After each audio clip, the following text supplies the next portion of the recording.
So here is our pretty girl Aprilia. She's out in her backyard. She's been here with us either 4 or 5 weeks. I can't remember which.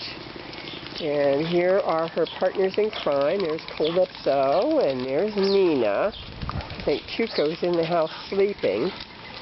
Aprilia got adopted. She went to her new ranch home last weekend with Calypso. They had the time of their life. There were horses out there and dogs and cats and rabbits and squirrels. And then we went back out today, just Aprilia and I, so that she could meet all the dogs there and go inside the house and check everything out, and we did that.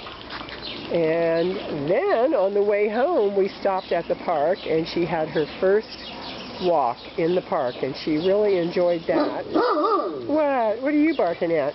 Quiet, quiet, quiet, quiet, quiet, quiet, quiet, quiet, quiet.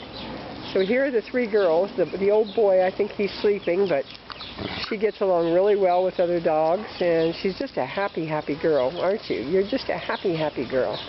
I just love this girl so much. Yeah, I do. I love this girl so much. You get your pretty face. Oh, you got something to say about it. Okay, so this is our last video of her here at this house. I'll get some video of her in her new house tomorrow. Hey, hey, baby girl. Say hello to the camera. Aprilia. Aprilia. Ah, let me see your pretty face.